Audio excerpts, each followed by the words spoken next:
আমি বিশ্বরূপ। আজ nuclear health বাংলায় ঠিক 8টায় ভারতীয় সময় আমি এসেছি। আপনাদের অনেক কোশ্চেন, যে কোশ্চেনগুলো আগে অ্যাড্রেস করা সম্ভব হয়নি, সেই কিছু কোশ্চেন আজকে অ্যাড্রেস করব। এর সাথে কিছু অ্যাডিশনাল ইনফরমেশান আজকে আমরা আলোচনা করব হেপাটাইটিস সি নিয়ে। আপনারা দেখেছেন যে 3জন ভাইরোলজিস্ট আমাদের নোবেল 2020 নোবেল পুরস্কার পেয়েছে। তো এটা নিয়েও আমরা একটু আলোচনা করব। তো অনেকে অনেক কোশ্চেনও করেছেন, সেই কোশ্চেনগুলো নিয়েও আমরা এখন আলোচনা করব। তো যাই হোক, আমি একটু টাইম নিচ্ছি যাতে সবাই জয়েন করে। কোশ্চেন আছে যে ভালো ভালো কোশ্চেনগুলোই, যেগুলো প্রত্যেকেরই জানা প্রয়োজন। এই মহামারীর সময় আমরা যখন সঠিক তথ্য বা সঠিক ধরনের কোশ্চেনের সম্মুখীন হই, তখন আমরা অনেক সময় দিগ্ভ্রান্ত হই, উত্তর খুঁজে পাই না। তো আমি চেষ্টা করছি আপনাদের কিছু কোশ্চেনের উত্তর দিতে, এবং তথ্যগুলো আপনাদের কাছে সময় উপযোগী মনে হবে এবং অনেকটা মানে আপনার নলেজকে এনরিচ করবে, এই আশা রাখি। তো thank you very much for watching. Sukhimitra, thank you for joining. আপনারও একটা কোশ্চেন আছে, আজকে অ্যাড্রেস করব। খুব ভালো কোশ্চেন করেছেন আগের দিন। তো আমরা লাস্ট 2 উইকসে আমি যে মেন জিনিসের উপর জোর দিয়েছিলাম, একটা হচ্ছে ভিটামিন ডির ওপর একটা আলোচনা করেছিলাম। তারপর আরেকটা অ্যাওয়ারনেস, ব্রেস্ট ক্যান্সার নিয়ে একটা অ্যাওয়ারনেস নিয়ে এসেছিলাম। আপনারা নিশ্চয়ই ভিডিওটা দেখেছেন। খুব সাধারণভাবে, সাধারণ ভাষায় সেই সচেতনতাটা আপনাদের মধ্যে তুলে ধরার চেষ্টা করেছি। থ্যাংক ইউ শ্রাবণী গাঙ্গুলি বিশ্বাস ফর জয়নিং। আপনারা আসেন, এটাই কিন্তু আমার কাছে একটা ইন্সপিরেশন, এটাই আমার কাছে বড় পাওয়া। তাই আপনারা অনেকে জয়েন করেছেন আমার এই এই লাইভটা। আপনাদের ইন্সপিরেশনের জন্যই আমি বারে বারে আসি এবং অনেক তথ্য তুলে ধরার চেষ্টা করি, যে তথ্যগুলো আমাদেরকে প্রিভেন্টিভ কেয়ার ম্যানেজমেন্ট, আমাদের প্রত্যেকের নিজস্ব প্রিভেন্টিভ কেয়ারের দায়িত্ব নিজস্ব, রাইট? তো সেটা হয়তো আপনাদেরকে সময়ের সাথে সাথে এনরিচ করবে। রাজীব কুন্ডু লিখছেন যে আমি একজন লাইফ ইন্স্যুরেন্স এজেন্ট, আপনার সাথে ফেস টু ফেস কথা করতে হবে, যার মধ্যে বেশিরভাগ ক্লায়েন্ট মাস্ক ব্যবহার করে না। সেক্ষেত্রে আমি নিজেকে কী করে সুরক্ষিত রাখবো এবং যে সমস্ত ডকুমেন্ট। আমি আপনার কোশ্চেনে আসবো, মাস্ক নিয়ে আপনি যখন বলছেন নিশ্চয়ই আসবো। Thank you very much Nayantara Ghatak for joining. Thank you রাজীববাবু জয়নিং করার জন্যে। অনেকে জয়েন করেছেন, আমি যারা মেসেজ দেন তাদের নামটাই আমার কাছে পপ আপ হয়, তাই আমি তাদের নামটা বলতে পারি, কিন্তু আপনাদের প্রত্যেককেই আমি ধন্যবাদ জানাচ্ছি এই জয়েন করার জন্যে। আপনারা এসেছেন বলেই আমার কিন্তু কাছে এটা একটা নতুন ইন্সপিরেশন। আমি জাস্ট আর একটুখানি ওয়েট করে নিচ্ছি যাতে অনেকে জয়েন করেন। ইন দ্য রেসপেক্টে আপনাদের নিউক্লিয়ার হেলথ প্ল্যাটফর্ম সম্বন্ধেও একটু কথা বলে নিতে চাই। Thank you Rita Pal for joining, thank you Sudipta joining. তো নিউক্লিয়ার হেলথ বাংলা এই প্ল্যাটফর্মটা আমি এই লাইভ আসাটা খুব রিসেন্টলি শুরু করেছি। এই করোনা প্যান্ডামিকের সময় আমি ভেবেছিলাম যে আপনাদের পাশে থেকে, আপনাদের পরিবারের অংশ হয়ে আপনাদেরকে সচেতনমূলক বার্তা পৌঁছে দেব। কারণ আমি যেটা দেখেছিলাম, একটা ইনফোডেমিক চলছে। ইনফোডেমিক মানে আমাদের এই সোশ্যাল মিডিয়াতে এত ভুল তথ্যে ভরা বিজ্ঞাপন বা বিভিন্ন ধরনের নিউজ, এই তথ্যগুলো আপনাদেরকে অনেক সময় ভয়ের বাতাবরণ সৃষ্টি করে এবং আপনাদেরকে অন্য পথে চালনা করে। তো সেইখান থেকেই কিন্তু আমার এই উদ্যোগটা, বারে বারে লাইফে আসা, বিভিন্ন ধরনের অ্যাওয়ারনেসমূলক, সচেতনতামূলক বার্তা এবং অথেন্টিক ইনফরমেশান নিয়ে আসার প্রচেষ্টা। তো এটা আমার প্রচেষ্টা। ভুল ত্রুটি যদি হয় ক্ষমা করবেন। অবশ্যই কমেন্ট লিখবেন, আমাকে গাইডেন্স দেবেন। এই পেজের একটা ফিডব্যাক পেজ আছে, আপনারা সেখানে কমেন্ট লিখে জানাতে পারেন। সেটাই কিন্তু অন্য মানুষ যখন দেখবে, আপনাদের ফিডব্যাকটাই দেখবে।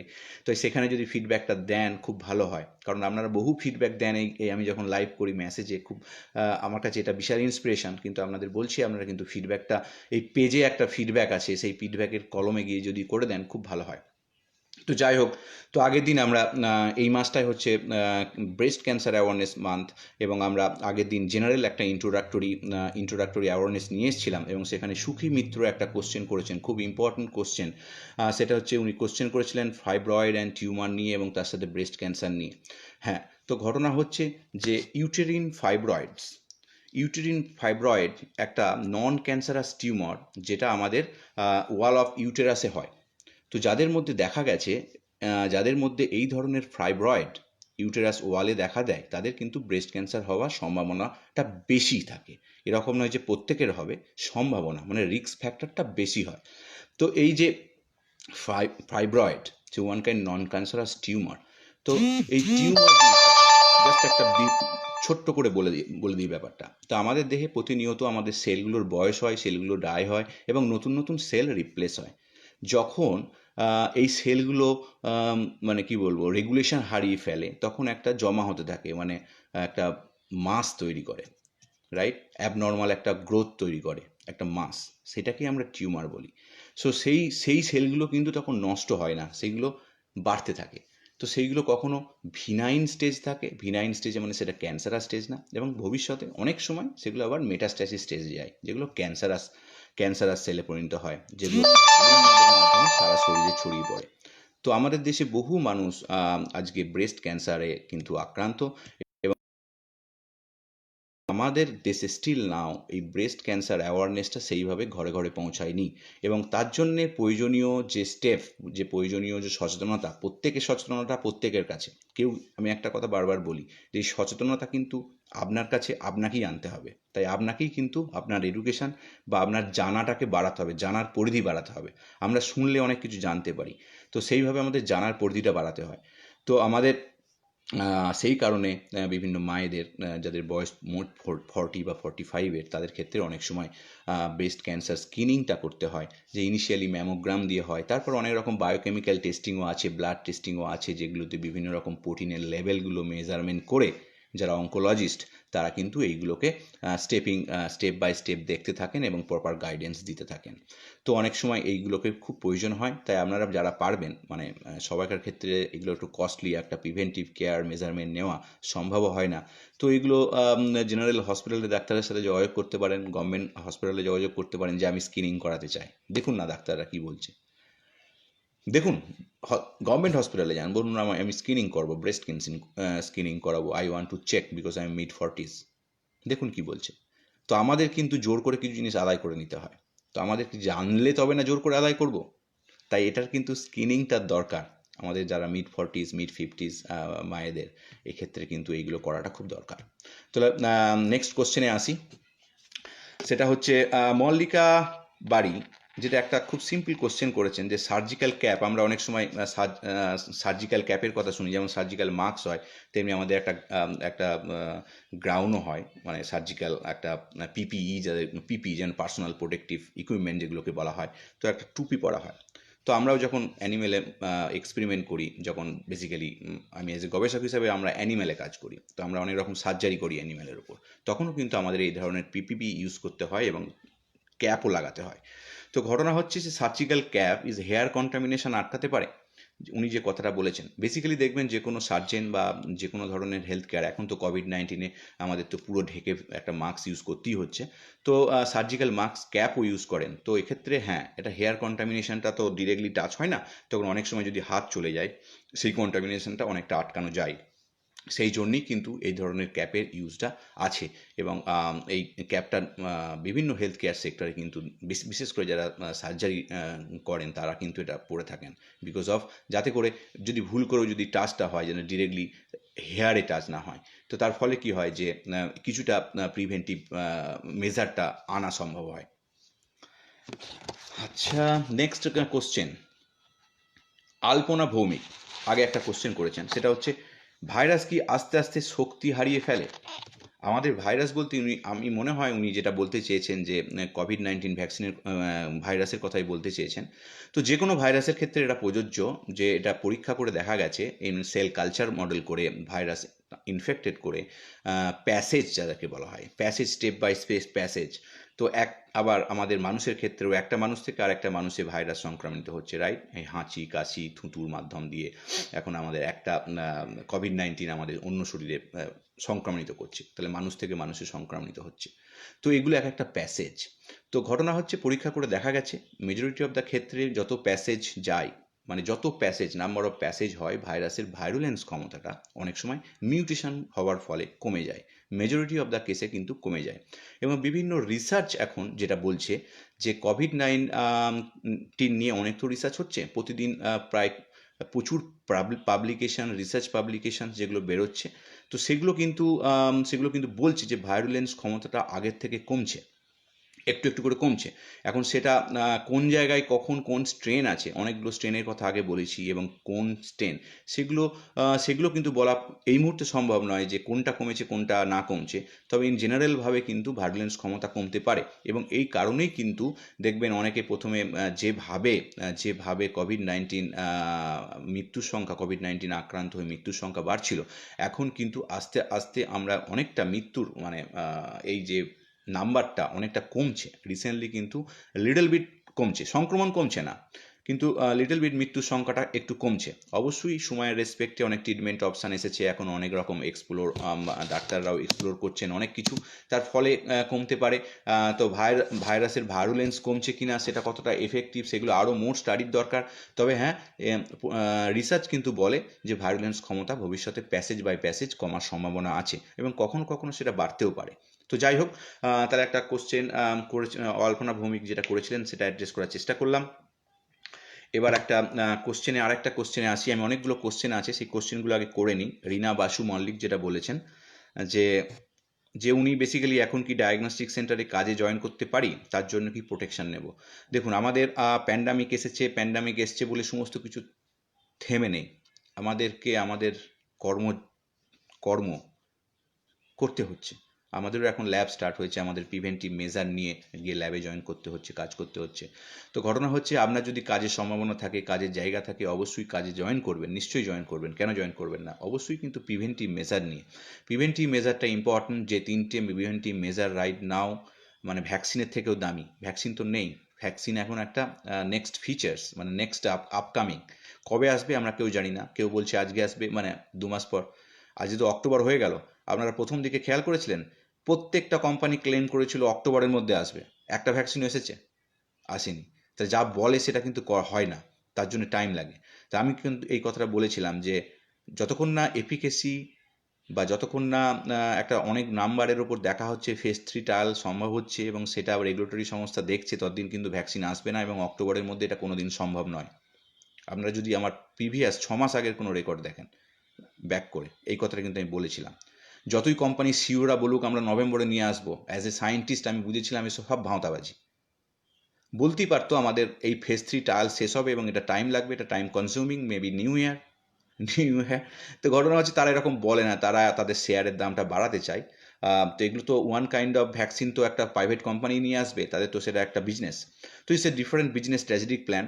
তবে এটুকুনি আপনারা জেনে রাখুন, ভাইরাসের জন্য যে ভ্যাকসিন বিভিন্ন কোম্পানি তারা করছে, এবং তারা বিভিন্ন ফেজ 1, ফেজ 2, ফেজ 3-তে আছে, এবং তারা আগামী দিনে নিশ্চয়ই আসবে, এটাও ঠিক। তবে তারা যেভাবে প্রচার করে সেইভাবে অতটা ভরসা করার দরকার নেই। নিশ্চয়ই আসবে, এরকম নয় যে আসবে না। তবে তার জন্য একটু টাইম দিতে হবে। সেই টাইমটা কিন্তু ফেজ 3 ট্রায়াল কমপ্লিট করতে যে টাইমটা লাগা দরকার, ধরুন কয়েক হাজার ভলেন্টিয়ারের ওপর যে ট্রায়াল হবে, সেইগুলো কমপ্লিট হবে, সেগুলোর একটা টাইম রেসপেক্টে ডোজ দেওয়া হবে, টাইম রেসপেক্টে তার বায়োকেমিক্যাল অ্যাসে করা হবে, শরীরে অ্যান্টিবডি তো গড়ে উঠছে কিনা, সেটা প্রিভেনশন হচ্ছে কিনা, এইগুলো সব দেখা হবে। এগুলো একটু টাইম লাগে, সেই টাইমটা কিন্তু আমাদের ওয়েট করতেই হবে। তাই আপাতত নিউ ইয়ারের আগে আমার তো মনে হয় না কোনো ভ্যাকসিন আমাদের দেশে এই মুহূর্তে আসতে চলেছে। তো যাই হোক, নেক্সট কোশ্চেন হচ্ছে কিরণ শঙ্কর বণিক বলেছেন একটা কোশ্চেন, করোনার জন্য অ্যাসপিরিন ওষুধ কি কাজে লাগে? প্রথমেই আমি বলে দিই যে আমি কোনো ফিজিশিয়ান নই। অনেকে হয়তো আমাকে ফিজিশিয়ান ভাবতে পারেন, কিন্তু না, আমি একজন গবেষক, আমি ফিজিশিয়ান নয়। তবে হ্যাঁ, অ্যাসপিরিন কি সেই ব্যাপারে জেনারেল ইনফরমেশনটা আমি দিতে পারি আপনাদের। এটা হচ্ছে একটা অ্যান্টি ইনফ্ল্যামেটরি ড্রাগ, এবং যেটা অ্যাপ্রুভ ড্রাগ, এবং সেই ড্রাগটা ডাক্তার অনেক সময় সাধারণ জ্বর, ঠান্ডা লাগা বা বিভিন্ন গায়ে হাত পায়ে ব্যথা, এই ধরনের কাজে ইউজ করা হয় অ্যান্টি ইনফ্ল্যামেটরি ড্রাগ, এবং সামটাইমস এটা ব্লাড থিনার হিসাবেও কাজ করে। তো এগুলো করোনা রোগীদের ক্ষেত্রে অনেক সময় বিভিন্ন রকমের অ্যাসিটামিনোফেন, বিভিন্ন ধরনের জ্বরের ক্ষেত্রে জ্বর কমানোর জন্য তো জেনারেল দেওয়া হয়, এবং ডাক্তাররা দিয়ে থাকেন, অবশ্যই ডাক্তারের সাথে কনসাল্ট করে। এগুলো অ্যাসপিরিনটাও অনেক সময় ডাক্তাররা প্রেসক্রাইব করে থাকেন, এবং এটা কিন্তু করোনা স্পেসিফিক না, কিন্তু ইন জেনারেল সিমটমের জন্য বিভিন্ন ধরনের জ্বর, গায়ে হাত পায়ে ব্যথা বা ঠান্ডা লাগা থেকে জ্বর, এই ধরনের জিনিসের জেনারেল সিমটমের জন্য কিন্তু এগুলো সিমটম ওয়াইজ ইউজ করা হয়। তবে এটা কিন্তু করোনা স্পেসিফিক না, কিন্তু এগুলো কিন্তু ইউজ ডাক্তারবাবুরা করে থাকেন, করোনা পেশেন্টদের ক্ষেত্রেও করে থাকেন। তো অবশ্যই ডাক্তারবাবুর সাথে পরামর্শ করেই কিন্তু যে কোনো ওষুধের প্রেসক্রিপশন আপনারা নেবেন বা ওষুধ ফলো করবেন। পলাশচন্দ্র ব্যানার্জি আপনি একটা কোশ্চেন করেছেন আগের দিনে, হু বলেছে যে এই মহামারী 2022 সাল অবধি থাকবে, ভ্যাকসিন আসতে এখনও দেরি আছে, তার আগে হার্ড ইমিউনিটি তৈরি হয়ে যেতে পারে। কি তাহলে কি ভ্যাকসিন নেওয়ার প্রয়োজন আছে? মানে উনি বলতে চেয়েছেন, পলাশবাবু যেটা বলতে চেয়েছেন যে যে ভ্যাকসিন আসতে তো দেরি আছে, আমাদের ইনফেকশন চলছে, রাইট? প্রতিদিন দেখছি নাম্বার বাড়ছে, তাহলে আমাদের শরীরে যারা ইনফেক্টেড হচ্ছে তাদের শরীরে তো একটা অ্যান্টিবডি গড়ে উঠছে। তাহলে আমরা ক্রমান্বয়ে একটা পপুলেশন যারা ইনফেক্টেড হচ্ছে তাদের শরীরে অ্যান্টিবডি গড়ে তুলছে। That means they are reaching towards the herd immunity কিন্তু রিচ করাটা খুব নট ইজি, এর জন্য অনেক টাইম লাগে। তো একটা কমিউনিটিতে বা একটা দেশে যখন হার্ড ইমিউনিটি রিচ করা যায় বলা হয়, তার মধ্যে প্রায় 50 to 70%, বিভিন্ন জনের বিভিন্ন মত, কিন্তু যেটা সরকার অ্যাপ্রুভ করবে ইন ফিউচার যে হার্ড ইমিউনিটি রিচ করেছি তার একটা পার্সেন্টেজ সেট করবে। বিভিন্ন দেশ বিভিন্ন পার্সেন্টেজ সেট করতে পারে।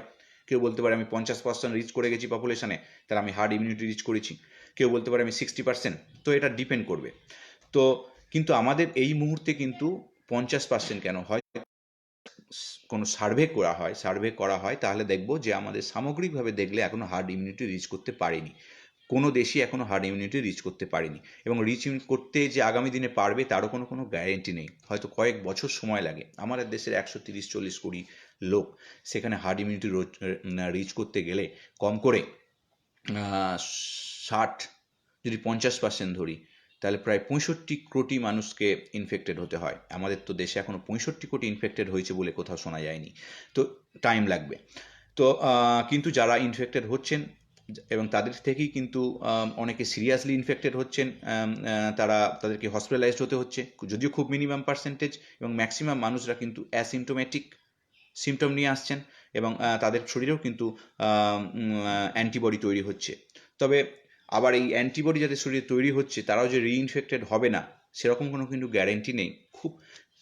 তবে খুব কম, যে রিপোর্টটা এখন পাওয়া গেছে যে খুব কম সংখ্যক মানুষ, বিভিন্ন দেশে খুব কম সংখ্যক মানুষ তারা রিইনফেক্টেড হওয়ার খবর পাওয়া গেছে। কারণ অনেক সময় দেখা যায় যে সেই ভাইরাসটা আমাদের শরীরে ইনফেক্টেড করেছিল, তার যে অ্যান্টিবডিটা, সেই অ্যান্টিবডিটা হয়তো পরিমিত নয় পরবর্তী ইনফেকশনকে আটকানোর জন্যে, অথবা ওই যে অ্যান্টিবডিটা তৈরি হয়েছিল সেটা হয়তো স্পেসিফিক নয়, নন স্পেসিফিক। তার ফলে নন স্পেসিফিক হলে তো আর সে প্রিভেন্টিভ মেজার দেবে না। সো অনেক কিছু জিনিস যেগুলোকে, সেই জন্যই ভ্যাকসিন ডেভেলপমেন্টের এই যে বহু রকম স্টাডি থাকে, এইগুলোকে কিন্তু মেজার করা হয়। তো তাই যাই হোক, আপনার কোশ্চেনটা খুব সুন্দর যে তাহলে আমরা হার্ড ইমিউনিটি কি রিচের দিকে যাচ্ছি, বা হার্ড ইমিউনিটি তৈরি হয়ে গেলে কি আমাদের ভ্যাকসিনের প্রয়োজন আছে। শুনুন, এখানে একটা গুরুত্বপূর্ণ আরেকটা তথ্য দিতে চাই, সেটা হচ্ছে যে অনেকে আমাদের ইনফেক্টেড হচ্ছি, তাদের কি ভ্যাকসিনের প্রয়োজন আছে? তাদেরকে ভ্যাকসিনের হয়তো প্রয়োজন নাও থাকতে পারে যদি ব্লাড টেস্ট করে তাদের অ্যান্টিবডি লেভেলটা পরিমিত থাকে, রাইট? তো আশা করছি যারা রেগুলেটরি সংস্থা তারা নিশ্চয়ই কোনো স্ট্র্যাটেজিক প্ল্যান নিয়ে আসবেন আগামী দিনে, যখন ভ্যাকসিন অ্যাপ্রুভাল হবে। একসঙ্গে তো এত মানুষকে ভ্যাকসিন দেওয়া সম্ভব নয়, তখন হয়তো একটা স্পেশালি ক্যাটাগরিরাইজ, যারা ফ্রন্ট লাইনে আছে কাজ করছে তাদের ক্ষেত্রে প্রথমে, বা যারা বাড়ির বয়স্ক তাদের ক্ষেত্রে প্রথমে, বা যারা অলরেডি টেস্টিং করে, যদি ব্লাড স্যাম্পল টেস্টিং করে দেখা যায় যে আমার অ্যান্টিবডি আছে, তাহলে তো আমার ভ্যাকসিনের প্রয়োজন নেই সেই মুহূর্তে। ভ্যাকসিনটা কি, আমাদের শরীরে অ্যান্টিবডি তৈরি করে ওয়ান কাইন্ড অফ, রাইট, যেটা লংজিভিটি থাকে। এখন দেখার অনেক কিছু স্টাডির ভবিষ্যতে দেখার আছে যে আমাদের যারা ইনফেক্টেড, প্যাসিভভাবে ইনফেক্টেড হয়েছি, আমাদের শরীরে অ্যান্টিবডি গড়ে তুলেছি, সেই অ্যান্টিবডি তার পরের বছরে থাকছে কিনা, মানে লংজিভিটি করছে কিনা। যেমন ভ্যাকসিনের ক্ষেত্রেও দেখা হয় যে একটা ভ্যাকসিন তার অ্যান্টিবডিটা আমাদের শরীরে যেটা প্রিভেন্টিভ মেজার দেবে, সেই অ্যান্টিবডিটা কতদিন লাস্টিং করছে, মানে সেটা আমাদের 2টো ডোজ প্রয়োজন হবে, মানে ধরুন যদি লাস্টিং না করে তাহলে তো আমাদের বুস্টিং ডোজ দিতে হবে, বছরে একবার দিতে হবে, বা থাকবে, রাইট? তো এইগুলো কিন্তু সবই স্টাডির বিষয়, এখনও কিন্তু সেই ধরনের কোনো তথ্য, যে ট্রায়ালগুলো চলছে, কোনো তো অ্যাপ্রুভাল তো এখন নেই। রাশিয়ার অ্যাপ্রুভালটার কথা আমি বলছি না, এখানে উল্লেখ করছি না। তো সেখানে কিন্তু এই ব্যাপারগুলোকে কিন্তু কনসিডার করতে হয়। আসি এবার আরও কিছু কোশ্চেন আছে, আমি নিয়ে আসছি। আপনারা অনেক কোশ্চেন করেছেন, সেই কোশ্চেনগুলো এই মুহূর্তে হয়তো সমস্ত কিছু রিজলভ করা আমার পক্ষে দেখা সম্ভব নয়। আমার কাছে অনেকগুলো কোশ্চেন রেডি আছে, তবে আমি অবশ্যই আজকে যদি না এগুলোকে কভার করতে পারি, অবশ্যই আগামী দিন রবিবার অনেক কিছু কোশ্চেন আপনাদের আমি কভার করব।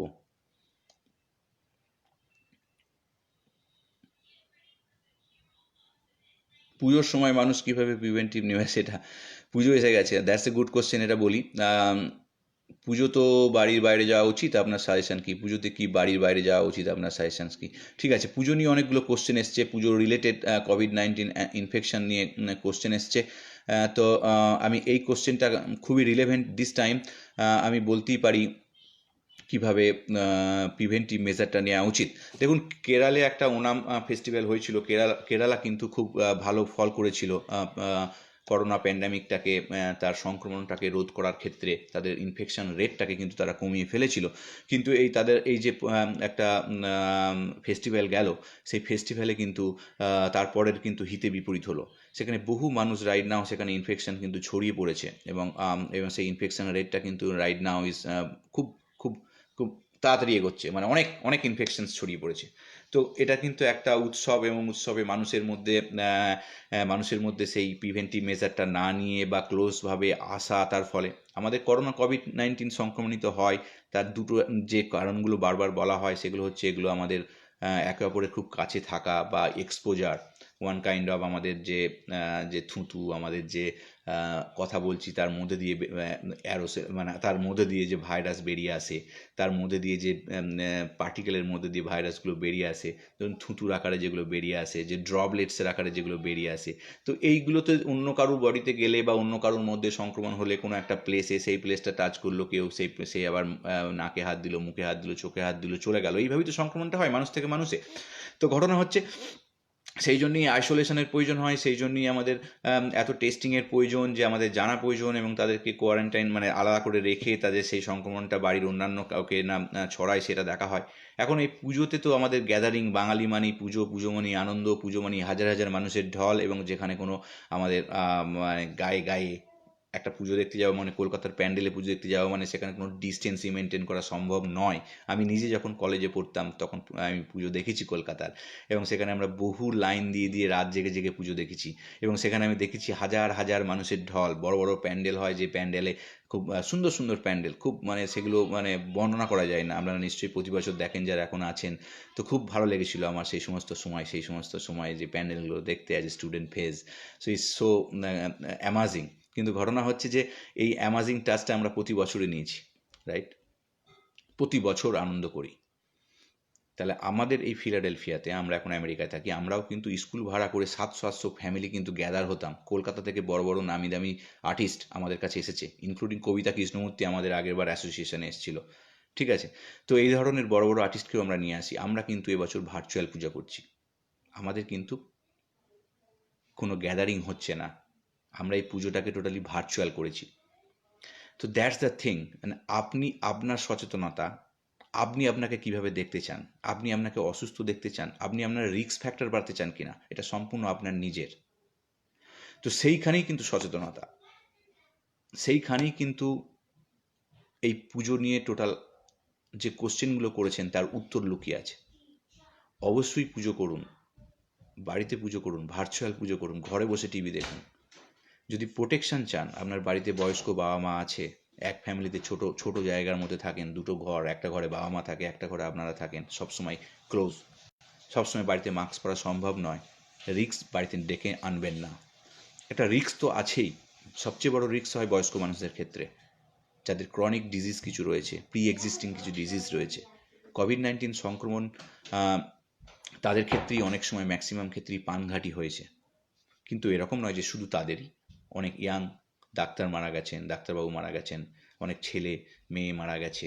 তো এরকম তো অন্যদের ক্ষেত্রে রিস্ক ফ্যাক্টরটা একটু কম, কিন্তু বয়স্কদের ক্ষেত্রে রিস্ক ফ্যাক্টরটা একটু বেশি। তাই আমার সাজেশানস, পুজো করুন আনন্দে, ভার্চুয়াল পুজো করুন, বা ডিস্টেন্স মেনটেন করে যদি সম্ভব হয়, যদি কেউ গ্রামে আছেন, গ্রামের ক্ষেত্রে এতটা ক্রাউড হয় না, তাহলেও কিন্তু ক্রাউড হয়, যখন পুজো হয় প্রচুর মানুষ একসাথে আসে। তো সেখানেও কিন্তু আপনারা খুবই সচেতনতার সঙ্গে মানে ডিস্টেন্স মেনটেন করে গেলেন, অল্প সময় থেকে চলে এলেন, সেখানে টাইম কাটালেন না। যে বন্ধু বান্ধবের সঙ্গে আপনি তো জানেন না যার সাথে কথা বলছেন, যার সাথে পাশে বসে আছেন তার করোনা, সে অ্যাসিমটোমেট্রিক করোনা মানে ইনফেক্টেড হয়েছে কি না কিছুই জানেন না। তো সেক্ষেত্রে একটা রিস্ক ফ্যাক্টর কাজ করে। তাই নিজস্ব প্রোটেকশান, আপনারা বারবার একই কথা বলে রেখেছি প্রোটেকশানের ব্যাপারে, আপনারা নিজেরা ডিসিশন করুন যে আপনারা কীভাবে চলবেন। পুজো আবার সামনের বছর আসবে, আমরা বাড়িতে বসে পুজো করতে পারি। তো তাই সংক্রমণটা কিন্তু পুজো থেকে ছড়ানোর সম্ভাবনা রয়েছে, কারণ বহু মানুষ সচেতন, সমাজের বহু মানুষ সচেতন নয়। তো সেই বার্তাটা আপনারা ছড়িয়ে দিন, একটু শেয়ার করে দিন, যে অন্তত যারা দেখবে আমার এই পুজোর কমেন্টটা যদি জানতে পারে, যেটুকুনি তারা অন্তত বুঝবে যে পুজো থেকে কিন্তু সংক্রমণ হওয়ার সম্ভাবনা প্রবল, এবং সেই সংক্রমণ সংখ্যাটা যদি বেড়ে যায়, তাহলে আবার সংক্রমণ বাড়লে আমাদের হসপিটালাইজড পেশেন্টের সংখ্যাও বেড়ে যাবে। 5% পিপুল যারা সংক্রমণিত হচ্ছে তারা কিন্তু হসপিটালাইজড হচ্ছে, তবে 5%ই মারা যাচ্ছে না, হয়তো দেখা যাচ্ছে 1% কি 1.5% মারা যাচ্ছে। আমার কথাটা বোঝার চেষ্টা করুন। 95% পিপুলকে হয়তো হসপিটালে যেতে হচ্ছে না, কিন্তু যদি সংক্রমণ সংখ্যাটা বেড়ে যায় তাহলে 5%টা কিন্তু অনেকটা নাম্বার অফ হসপিটালাইজড পেশেন্ট বেড়ে যায়, এবং নাম্বার অফ মৃত্যুটাও কিন্তু তখন বাড়তে থাকবে। তো এইগুলো হচ্ছে ক্যালকুলেশন, এগুলো হচ্ছে আমাদের নিজস্ব চিন্তাভাবনা, নিজস্ব পরিব্যাপ্তি এবং নিজস্ব আন্ডারস্ট্যান্ডিং। তাই নিজস্ব সাবধানতা আপনাকে নিজেরাই নিতে হবে। আমি এই বার্তাটা দিলাম। ভার্চুয়াল পুজো করুন, ডিস্টেন্স মেনটেন করে করুন, এবং সচেতনতা প্রচার করুন। আমার এই ভিডিওটা প্লিজ শেয়ার করে দিন। এবার আমি নেক্সট কোশ্চেনে আসি। Thank you very much. আমি অনেকটা টাইম নিয়ে নিচ্ছি আপনাদের সাথে কথা বলতে, এই সময়টা আমি আপনাদের সাথেই আসি। তো আপনারা এসছেন, টাইম দিচ্ছেন, থ্যাংক ইউ ভেরি মাচ। আপনারা অনেকেই আছেন, আমি প্রত্যেকের আমি দেখছি জাস্ট ঘেটে ঘেটে বহুজন আছেন, থ্যাংক ইউ ভেরি মাচ। প্রত্যেকের নাম বলতে পারছি না। Rita Pal, thank you very much. Asim babu, thank you very much. Asim Pal, sir what is the scope of work with you, my WhatsApp number. Exactly, আমার নিউক্লিয়ার হেলথ যে মাইক্রো এন্টারপ্রিনারশিপ প্রোগ্রাম স্টার্ট করছে, আমি আপনার হোয়াটসঅ্যাপ নাম্বার অ্যাড নেব, এবং সেখানে আপনাকে হোয়াটসঅ্যাপ গ্রুপে আমার প্রেজেন্টেশন দিয়ে দেখাবো আমরা কী করে আগামী দিনে মানুষের কাছে আমাদের নিউক্লিয়ার হেলথের যে স্টার্ট আপ আসছে তার মাধ্যমে কীভাবে আমরা আপনাদের বাড়িতে বাড়িতে পরিষেবা পৌঁছে দিতে পারি। তবে হ্যাঁ, একটা start up, it will take some time. আপনার যদি পেশেন্স থাকে অবশ্যই আমাদের নিউক্লিয়ার হেলথ হাবের সাথে জয়েন করবেন। পুজোর পর কি সেকেন্ড ওয়েভ আসবে? মধুশ্রী মণ্ডল, থ্যাংক ইউ। ঘটনা হচ্ছে যে যে আমি এটাকে সেকেন্ড ওয়েভ বলছি না, এখন ফার্স্ট ওয়েভই চলছে, ফার্স্ট ওয়েভ শেষ হয়নি। তো এটা একটা ফার্স্ট ওয়েভই, এটা হয়তো বাড়বে, সংক্রমণটা হয়তো আরও বাড়বে, অবশ্যই বাড়বে, কারণ আমাদের বহু মানুষ সমাজে সচেতন নয়, যারা যারা কিন্তু অজান্তেই সংক্রমণটাকে ছড়াচ্ছে, এবং এটা তাদের সচেতনতা নেই বলেই এটা সম্ভব হচ্ছে। সচেতন মানুষরা কিন্তু ডিস্টেন্স মেনটেন করে, মাস্ক পরে সমস্ত জায়গায় যায়, কমিউনিকেশন করে, এবং তারা চায় যে এক্সপোজারটা যতটা পারুক কম হোক, কম হতে। তো অসচেতন বহু মানুষ আছে আমাদের আশেপাশে আছে, সেগুলো থেকেও আপনাদের যারা সচেতন তাদেরকে কিন্তু সচেতন থাকতে হবে। ঠিক আছে, আমি আর একটা খুব ইম্পর্টেন্ট কোশ্চেন আলোচনা করি, যে মৈত্রী দত্ত বলেছেন এবং গোকুল পাল একই ধরনের কথা বলেছেন, মানে ভিটামিন ডি নিয়ে। আমরা একটা লাইভ করেছিলাম আগে, ভিটামিন ডি এর প্রভাব উইথ কোভিড-19 নিয়ে একটা লাইভ করেছিলাম, এবং যেখানে আমরা বলেছিলাম যে একটা স্টাডি হয়েছিল, যে স্টাডিতে লক্ষের ওপর পেশেন্টের ব্লাড টেস্ট করে দেখা গিয়েছিল যে যাদের ভিটামিন ডি লেভেল অ্যাডিকোয়েট আছে, শরীরে পর্যাপ্ত পরিমাণে রয়েছে, তাদের কিন্তু রিস্ক ফ্যাক্টরটা অনেকটা কম, এবং সংক্রমণের রেট কম, এবং সিরিয়াসলি ইনফেক্টেড হওয়ার চান্সেস অনেক কম। এটা একটা এক্সপেরিমেন্টাল হিউম্যান একটা স্টাডি করা হয়েছিল, এবং সেই স্টাডিটা থেকেই প্রমাণিত। তাই ভিটামিন ডি নিয়ে যে লাইভটা করেছিলাম সেখান থেকে এই কোশ্চেনটা এসছে, আমি আজকে বলি। Vitamin D and vitamin D3 কি সেম? শরীরে বেশি মাত্রায় থাকলে কি হতে পারে? Is vitamin D3 help to absorb calcium in our body? হ্যাঁ, ভিটামিন ডি3 হেল্প করে ক্যালসিয়াম অ্যাবজর্ব করতে, এবং ভিটামিন ডি যদি মাত্রায় বেশি হয় তাহলে সেখানে হাইপার ভিটামিনোসিস ডি বলে একটা ইন্ডিকেশান আসে, এবং যেখানে আমাদের শরীরে মানে রক্তে ক্যালসিয়ামের পরিমাণ বেড়ে যায়, এবং অনেক রকম নজিয়া ভমিটিং, অনেক ধরনের নজিয়া ভমিটিং হয়, এবং ফ্রিকোয়েন্ট ইউরিনেশন, কনস্টিপেশন, অনেক কিছু জিনিস হতে পারে। তাই ভিটামিন ডি যে আমরা অতিমাত্রায় খাবো এটা কিন্তু ঠিক নয়। সেই কারণে ভিটামিন ডির একটা ব্লাড টেস্ট হয়। আপনারা যদি ভিটামিন ডি সাপ্লিমেন্ট নিতে চান, ভিটামিন ডি এই যে D3 অ্যান্ড D2, তো এই প্রসঙ্গে বলি যে ভিটামিন D2 অ্যান্ড D3 আপনারা যখন সাপ্লিমেন্ট যাবেন, ভিটামিন ডি তো আমাদের শরীরে সিনথেসিস হয়, কিন্তু ভিটামিন D2 D3 যখন যাচ্ছেন যে কাউন্টারে যাচ্ছেন কিনতে ভিটামিন ডি বা প্রেসক্রিপশন আসছেন, টু অর D3 লেখা আছে, কেউ ভিটামিন ডি বলে থাকছে না, কারণ এটা আমরা যখন সাপ্লিমেন্টে আসছে তখন প্ল্যান্ট সোর্স থেকে ভিটামিন ডি নেওয়া হচ্ছে এবং অ্যানিম্যাল সোর্স থেকে ভিটামিন ডি নেওয়া হচ্ছে, এবং সেগুলো কি সাপ্লিমেন্ট হিসাবে আমাদেরকে আমরা গ্রহণ করি, এবং সেটা তখন আমাদের ব্লাড স্ট্রিমে যায়, লিভারে গিয়ে আবার সেটা পরবর্তী সিনথেসিস হয় এবং সেটা আমাদের কাজে লাগে। তো ভিটামিন ডি আমাদের বোন বোন বোন ফর্মেশনে হেল্প করে। ভিটামিন ডি আমাদের শরীরে অনেক কিছু ইমিউনিটি ইমপ্রুভ করে। তো এগুলো করে ভিটামিন ডি, জেনারেল যে কাজগুলো করে আর কি। তো তো সেখান থেকে আমি বলতে পারি যে ভিটামিন ডির একটা ব্লাড টেস্ট হয়, যেটা বলেছিলাম। ভিটামিন ডি ব্লাড টেস্টটা কিন্তু মেজারমেন্ট করে নিতে পারেন, এবং যদি ভিটামিন ডি লেভেল কম থাকে সেটা একবার ডাক্তারের সাথে কনসাল্ট করে কোন ধরনের ভিটামিন ডি কেমন ডোজে খাবেন সেটা কিন্তু জেনে নেবেন। ভিটামিন ডির একটা ডোজ হয় 50,000 IU, ইন্টারন্যাশনাল ইউনিট, সেটা কিন্তু অনলি প্রেসক্রিপশন দিলেই পাওয়া যায়। সুতরাং ডাক্তাররা একমাত্র প্রেসক্রিপশন করতে পারে, কারণ অতিমাত্রায় ডোজ সেটা কখন আপনার শরীরে প্রয়োজন সেটা একজন ডাক্তারই কিন্তু আপনাকে দেখে, আপনার ব্লাড টেস্ট দেখে সেগুলোকে ডিজাইন করতে পারে। নর্মালি কম মাত্রা যে সমস্ত ইন্টারন্যাশনাল ইউনিট 1000 IU আর 2000 IU এগুলো পাওয়া যায়, সেগুলো কাউন্টারে পাওয়া যায় উইদাউট প্রেসক্রিপশানে। কিন্তু তাহলেও আমি আপনাদের বলবো যে প্রিভেন্টিভ কেয়ার সবচেয়ে বেটার। যে কোনো ধরনের কনসাল্টিং ডাক্তারের সাথে করা উচিত, এবং আমরা যে কোনো ধরনের ওষুধ নেব না যদি না প্রয়োজন হয়। তাই যতটা পারবেন মিনিমাম ইনটেক করবেন সব কিছু, মানে যে কোনো ভিটামিন থেকে শুরু করে সব কিছু, মানে আমরা মিনিমাম নেবো। আমাদের ডায়েটটা ইমপ্রুভ করবো, কারণ সব কিছু তো আমাদের শরীরে আলটিমেটলি মেটাবোলাইজ হচ্ছে, তো আমাদের লিভার কিন্তু কাজ করছে। তাই আমরা অতিমাত্রায় কোনো ওষুধ খাওয়াটা কিন্তু আমাদের শরীরে লং টার্মে অনেক কিছু এফেক্ট ফেলতে পারে। তো তাই আমার কথা হচ্ছে যে ভিটামিন D3 আমরা হয়তো যদি কেউ নিয়েও থাকি, হয়তো 7 দিন নিয়ে বন্ধ করে দিলাম, কন্টিনিউ করলাম না, এরকম যে মাসে আবার প্রথম 7 দিন নিলাম তারপর পুরো বন্ধ করে দিলাম, কারণ এটা অতিমাত্রায় নিলে যে পয়েন্টটা বললাম সেগুলো কিন্তু হতে পারে। কিন্তু vitamin this very right now is really good for our in this pandemic time. তো মিনিমাম রিসোর্স হচ্ছে আমাদের সানবাদ। আবার অনেকে কালো হয়ে যাবেন বলে সানবাদ নেন না, বা অনেকে যার স্কিন ক্যান্সার হয়ে যাওয়ার ফলে সানবাদ নেন না, বা সানবাদ বলতে আমরা বলতে চাইছি সানের প্রতি সূর্য এক্সপোজার। তো সেক্ষেত্রে আমরা মিনিমামটা নিতেই পারি। মিনিমাম যে কোনো জিনিস আমি বেশি না নিয়ে 1 ঘন্টা রোদে বসে না রেখে 10 মিনিট 5 মিনিট রোদের মধ্যে একটু রইলাম, that is good for our, automatically আমাদের শরীরে ভিটামিন ডি সিনথেসিস হবে এবং সেটা অ্যাডিকুয়েট লেভেল মেনটেন করবে, সেটা ভালো। তো যাই হোক, তার মধ্যে প্ল্যান্ট সোর্স D3 সেটা হচ্ছে মাশরুম থেকে আমরা পাই। আবার অ্যানিমেল যে সমস্ত সোর্স আছে যেগুলো D3, plant source D2 and animal source D3, সেগুলো হচ্ছে ফ্যাটি যে সমস্ত আমরা মাছ খাই যারা ফ্যাটি, সেইগুলোতে থাকে। তার মধ্যে ধরুন ফিশ অয়েলে থাকে ভিটামিন D3। তো এরকম অরিজিনালি বিভিন্ন ধরনের রিসোর্স কিন্তু আমরা D3 বা D2 তার থ্রু দিয়েও পেতে পারি। সেই জন্য ব্যালেন্স ডায়েটের মাধ্যমে, যেমন ডিমের মধ্যেও ভিটামিন D3 থাকে। তো আবার দুধে অনেক সময় ফর্টিফাইড, যারা দুধ কিনে খান, আমাদের আমেরিকাতে আছে ফর্টিফাইড ভিটামিন ডি অ্যাড করা থাকে, সেখানেও কিন্তু আমরা ভিটামিন ডিটা অটোমেটিক পেয়ে যাই। তো এইভাবে আর কি ভিটামিন ডি এর লেভেলটা আমাদের শরীরে বিভিন্নভাবে অটোমেটিক্যালি মেনটেন হয়।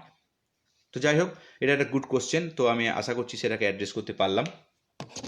তো অনেকগুলো কোশ্চেন করলাম, তো আর কোশ্চেন বাড়াবো না। তো যে পয়েন্টটা আজকে একটু ব্যাখ্যা করতে চাই, যে আপনারা নিজেরা দেখেছেন যে 3 জন ভাইরালজিস্ট যে ইনিশিয়ালি ফিজিওলজি অ্যান্ড মেডিসিনের জন্য 2020 সালের নোবেল পুরস্কার পেয়েছেন, সেটা হচ্ছে সেটা হেপাটাইটিস সি ভাইরাস আবিষ্কার করার ফলে, এবং তার ফলে যে আমাদের আজকে যে মেডিকেল সায়েন্স ইমপ্রুভ হয়েছে তার জন্যে। তো এটা একটা বিশাল বড় একটা ফাইন্ডিংস, এবং এই হেপাটাইটিস সি, শুধু হেপাটাইটিস সি এর উপর দিয়ে আজ কনসেন্ট্রেট করছি, আরও আছে হেপাটাইটিস বি আছে, অনেক কিছু আছে। তো হেপাটাইটিস সি ব্যাপারটা নিয়ে আমি আজকে ফোকাস করতে চাইছি, যেহেতু Harvey Alter, Michael Houghton and Charles Rice, এরা কিন্তু 3 জন, 2 জন ইউএসএর, একজন কানাডার ভাইরালজিস্ট এই নোবেল পুরস্কার পেয়েছেন রিসেন্টলি। তো আমরা যদি পৃথিবীর দিকে তাকাই তাহলে আমরা দেখব যে 71 মিলিয়নের উপর মানুষ তারা আমাদের ভিটামিন নিয়ে আলোচনা করছিলাম তাই ভিটামিন নামটা চলে এসছে।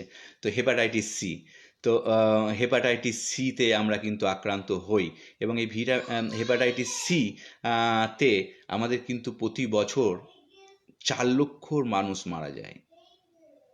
এই জিনিসগুলো আমরা আলোচনাই কোনোদিন করি না, রাইট? তো এগুলো হচ্ছে স্ট্যাটিস্টিক্স, এই স্ট্যাটিস্টিক্সগুলো আছে। তো এই স্ট্যাটিস্টিক্সগুলো কিন্তু আমাদের অনেক কিছু তথ্য সরবরাহ করে এবং যে স্ট্যাটিস্টিক্সগুলোই কিন্তু আমাদের প্রিভেন্টিভ কেয়ারটাকে ইমপ্রুভ করবে, রাইট? তো ঘটনা হচ্ছে যে তাহলে হেপাটাইটিস সি এটা একটা ভাইরাস, সেই ভাইরাসটা কি মানুষ থেকে মানুষে ছড়ায়? ডিরেক্টলি মানুষ থেকে মানুষে ছড়ায় না, তবে ব্লাড থেকে ছড়ায়। কীভাবে না, ব্লাডে কানেকশান হলে। আমরা অনেক সময় ব্লাড নিই, এর কাছ থেকে ওর কাছ থেকে ব্লাড নিই, বিভিন্ন ব্লাড ডোনেশন ক্যাম্প হয়।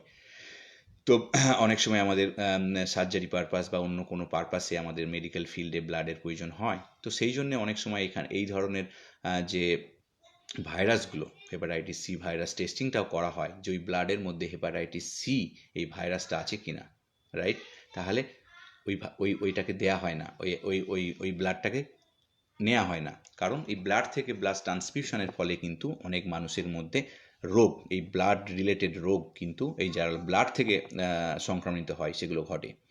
তো ঘটনা হচ্ছে যে কিভাবে হয়, এখন আমরা যে নিডলগুলো ইউজ করি, নিডল ইঞ্জেকশনের জন্য যে নিডলগুলো ইউজ করি সেগুলো আমরা কি ইউজ অ্যান্ড থ্রো, রাইট? অনেক অসাধু চক্র আছে যেগুলো এই নিডলগুলোকে রিপ্যাক করে একটু ওয়াশ করে নিল, নতুন করে করলো, সেগুলি আবার নতুন করে রিপ্যাক হয়ে আমাদের বাজারে চলে আসে, আমরা জানতেই পারি না। তাই অজান্তে কিন্তু আমাদের সোসাইটি আমাদের অনেক ক্ষতি করে, এই ধরনের ব্যবসায়ী অনেক আমাদের ক্ষতি করে এবং সেই নিডলগুলোর মধ্যে কিন্তু অন্যের রক্তের ভাইরাস থাকতে পারে এবং সেই নিডলগুলো যখন আমরা ইউজ করি সেগুলো থেকেও কিন্তু আমাদের হেপাটাইটিস সি হতে পারে। আমি সম্ভাবনাগুলো বলছি। ধরুন আমাদের একজন মায়ের হেপাটাইটিস সি আছে, তার হেপাটাইটিস সি আছে, মানে ভাইরাসটা আছে, তো তার থেকে যদি কোনো সন্তান যখন প্রসব হয় তার মধ্যেও কিন্তু সন্তানের মধ্যেও কিন্তু হেপাটাইটিস সিটা যেতে পারে। এইভাবে কিন্তু সংক্রমণগুলো হয়। ধরুন বাবা দাড়ি কাটছে, একটু দাড়ি কাটতে গিয়ে রেজারে একটু ব্লাড লেগে গেল, সেইটাই তার ছেলেরা সেই রেজারটা ইউজ করছে, বাবার হেপাটাইটিস সি আছে, ওকে, ছেলেরাও কিন্তু হেপাটাইটিস সি সংক্রমণ ঘটতে পারে। এইভাবে আমরা কিন্তু তাহলে আমরা একে অপরকে হাগ করছি, একে অপরকে কিস করছি, এর মধ্যে কি হতে পারে? না, এর মধ্যে হওয়ার সম্ভাবনা নেই। অনলি ব্লাড থেকে যখন ব্লাডের মিক্সিং হয় তখন এই ধরনের থেকে হেপাটাইটিস সি হতে পারে। এখন হেপাটাইটিস সি হলে কি হবে, রাইট? সেটা একটা বড় ফ্যাক্টর। তাহলে কি হয়েছে না, এটা লিভারে আমাদের এফেক্ট করে, প্রচুর এফেক্ট করে। কিভাবে হয়? লিভারের সিরোসিস বলে একটা, যদি আমাদের ক্রনিক মানে অনেক প্রলং টাইমে যদি আমরা হেপাটাইটিস সি নিয়ে বসবাস করে থাকি, আমরা তো অজান্তে বসবাস করে থাকি, তখন আমাদের লিভারে কি হয়, যে নর্মাল যে সেলগুলো থাকে সেখানে এটাকে বলে স্কারিং, ওকে? তো আমাদের সেই স্কারিং মানে মৃত সেল এবং যেগুলো অন্য সেলের উপর প্রতিস্থাপিত হবে এবং সেইগুলো নন ফাংশনাল সেল হয়ে যাবে এবং তার ফলে কি হয়, আস্তে আস্তে লিভারটা সংকুচিত হয় এবং আমার লিভারে অনেক ধরনের ক্যান্সার হতে পারে। তো বেসিক্যালি এই যে 4 লক্ষ মানুষের কথা বছরে বললাম, তো এই 4 লক্ষ মানুষের মৃত্যুটা কিন্তু মানে is a effect of 20 years. প্রতি বছর এরকম হতে মানুষ ক্রমান্বয়ে শিকার হতে প্রতি বছরে কিন্তু এই নাম্বারটা দিচ্ছে এখন। মানে আমাদের মধ্যে আছে, সোসাইটির মধ্যে আছে, প্রত্যেক মানুষের মধ্যে আছে, অনেক মানুষের মধ্যে আছে যেগুলো আমরা জানি না, যেগুলো অজান্তেই আমাদের লিভারকে, এর সিমটমটা কিন্তু ইনিশিয়ালি কিচ্ছু বোঝা যায় না। এই হেপাটাইটিস সি নিয়ে সিমটমটা ইনিশিয়ালি কিচ্ছু বোঝা যায় না, পরে মানে শেষের দিকে যখন খুব পেন হয় বা বিভিন্ন ধরনের অন্য ধরনের সিমটম আসে তখনই আমরা এগুলোকে বুঝতে পারি। তো সেই কারণে আমাদের এখন প্রিভেন্টিভ মেজারটা হচ্ছে যে ব্লাড টেস্ট করা, হেপাটাইটিস সি ভাইরাস, এটাও একটা ভাইরাস, আরএনএ ভাইরাস, তার টেস্টিং করে দেখা সেটা আছে কিনা, বা এই হেপাটাইটিস সংক্রমণ হয়েছে আপনার শরীরে অ্যান্টিবডি আছে কিনা, এটা একই ধরনের। কিন্তু আমরা এই নিয়ে কিন্তু খুব একটা চর্চাও করি না, যে ভ্যাকসিন আছে সেই ভ্যাকসিনটা নিও না, এগুলো কিন্তু আমরা করি না। আমরা এখন শুধু করোনা ভ্যাকসিনের কথা বলি। আমাদের জীবনে যদি আমাদের প্রিভেন্টিভ কেয়ারের কথা ভাবতে হয় তাহলে আমাদের অনেক প্রিভেন্টিভ মেজারমেন্ট অলরেডি আমাদের মধ্যে আছে, যে প্রিভেন্টিভ কেয়ারগুলো নিয়ে আমাদের আরও বেশি সচেতন হওয়া দরকার এবং সেই প্রিভেন্টিভ কেয়ারগুলো কিন্তু আমাদের পরিবারকে ইন ফিউচার ইনশিওর করার দরকার এবং সেইগুলোই কিন্তু আমি আগামী দিনে আপনাদের সাথে ডিসকাস করব, যে আপনারা যখন প্রিভেন্টিভ মেজারমেন্টের মধ্যে আসতে চান প্রিভেন্টিভ, তাহলে আমাদের অনেক কিছু আছে যে জিনিসগুলোকে আমরা প্রিভেন্টিভভাবে আমাদের পরিবারকে গার্ড দিতে পারি। এই ধরনের গার্ডটা কিন্তু আমাদের ভবিষ্যতে প্রয়োজন হবে। তো যাই, খুব ভালো ডিসকাশন, মানে এই ডিসকভারি, এবং আমি যে এই যে তিনজন ভাইরোলজিস্ট নোবেল পুরস্কার পেয়েছেন, এটা একটা অসাধারণ কৃতিত্ব, এবং এটা আমাদের মেডিকেল শাস্ত্রে একটা অসাধারণ আমাদের পাওয়া, মানে আমরা জেনেছি, আমরা পেয়েছি, তারা আবিষ্কার করেছেন, তাই ট্রিটমেন্ট অপশান গড়ে উঠেছে, প্রিভেন্টিভ মেজার গড়ে উঠেছে। তাই আমরা কিন্তু তাদের যে কন্ট্রিবিউশনটা সমগ্র মানব জাতির ক্ষেত্রে, এটা এই দেশ ওই দেশ বলে নয়, সমগ্র মানব জাতির ক্ষেত্রেই কিন্তু একটা বিশাল পাওয়া। তাই তাদেরকে আমরা তাদের কাছে আমরা, তারা আমাদের কাছে নমস্য। এই যে বিজ্ঞানী, এরা হচ্ছেন বিজ্ঞানী, এরা এই যে বিজ্ঞানীদের অবদান, এই অবদানগুলো বিজ্ঞানীরাই করে। বিভিন্ন ধরনের নতুন নতুন ইন্ডিকেশান, নতুন নতুন ট্রিটমেন্ট অপশান খোঁজা, বিভিন্ন রকম ড্রাগ ডেভেলপমেন্ট, এগুলো সবই ম্যাক্সিমাম হয় বিজ্ঞানীদের আবিষ্কার। বিজ্ঞানীরা বিভিন্ন পাথওয়ে আবিষ্কার করেন, যে কোন পাথওয়েতে কী মেডিসিন দিলে সেই পাথওয়েটা কাজ করবে না, এবং ডিজিজ সিমটমটাকে রোধ করা যাবে, ডিজিজটা প্রোগ্রেশন হবে না। এই ধরনের এই সমস্ত স্টাডিগুলো কিন্তু বিজ্ঞানীরা করে থাকেন।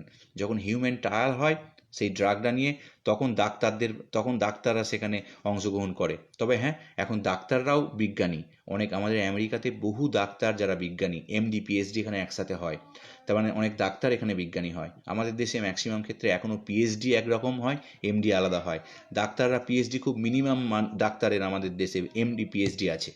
কিন্তু আমাদের দেশে এই আমেরিকাতে এখানে এমডি পিএইচডি হয়, মানে ডাক্তাররাও কিন্তু গবেষক।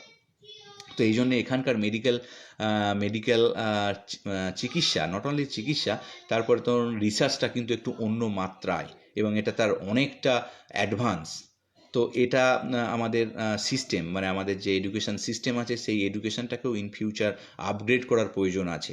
অনেক ডাক্তারদের ক্ষেত্রেও রিসার্চটা নিয়ে আসার প্রয়োজন আছে। তাই আগামী দিনে যদি ভারতের যারা এডুকেশন মিনিস্ট্রি, যারা রুল রেগুলেশন করেন আর কি, সো তাদের ক্ষেত্রেও কিন্তু একটা ভাবার সময়, যে আমাদের যদি রিসার্চটাকে ইমপ্রুভ করতে হয়, তাহলে কিন্তু অনেক ডাক্তারকেও ইনভলভ করা উচিত। কারণ আমরা সেটা কি বলবো, আমাদের মনুষ্য সমাজের কাছে সেটা একটা বড় পাওয়া হবে। So thank you very much. আমি অনেকক্ষণ কথা বললাম আপনাদের সাথে, আপনারা প্রত্যেকে এসেছেন, এর জন্যে আপনাদের প্রত্যেককে ধন্যবাদ। অনেকে অনেক কথা লিখেছেন, এই মুহূর্তে হয়তো আমার প্রত্যেকটা কমেন্ট ধরে যাওয়া সম্ভব নয়, তবে thank you doctor Sumanta Ghosh for joining, for watching, thank you very much. তো অনেকে আসছেন, তো এটা আমার কাছে বিশাল পাওয়া। অবশ্যই নিউক্লিয়ার হেলথ বাংলা পেজে আপনারা ফলো করুন, একটু শেয়ার করবেন, তাহলে আমি আরও বেশি ইন্সপায়ার্ড হব। আমি প্রতি সপ্তাহে এই ডেটটা, আমার কোনো এমার্জেন্সি কারণ না থাকলে অবশ্যই আমি এই ডেটটাই আসবো, এবং এইভাবে আপনাদের যে কোশ্চেনগুলো আমি এখন নিতে পারলাম না, অনেকটা সময় ধরে লাইভ করছি, এক্সকিউজ মি, সেই কোশ্চেনগুলো আবার পরের সপ্তাহে ডিসকাস করব, এবং আমি নতুন কোনো সায়েন্টিফিক তথ্য আপনাদেরকে শেয়ার করব। এর ফলে আমরা অনেকটা কি বলবো, আমাদের নিজস্ব বিজ্ঞান চেতনা গড়ে তুলব, স্বাস্থ্য চেতনা গড়ে তুলব। এটাই কিন্তু নিউক্লিয়ার হেলথ বাংলা, এই যে নিউক্লিয়ার হেলথ ওয়েবসাইটটা আমি ডেভেলপ করছি আগামী দিনে, বাংলা আর ইংরাজি মাধ্যমে, ইনিশিয়ালি হিন্দি আছে কিন্তু খুবই মিনিমাম। তো এটাই আমার আসল উদ্দেশ্য। তো যাই হোক, আপনারা সঙ্গে থাকুন, সাথে থাকুন। আপনাদের ভালোবাসা, আপনাদের পথ, আপনাদের সাথ পেলে আমি আগামী দিনে আরও অনেক কিছু আপনাদের জন্য করতে চাই। যেমন এই ইনিশিয়ালি যে স্টার্ট আপটা নিয়ে আসছি, সেই স্টার্ট আপটাও কিন্তু আপনাদের বহু কাজে লাগবে, এবং আপনাদের পাশে থেকে আপনাদের সঠিক পথ প্রদর্শন করবে। Thank you very much. নমস্কার।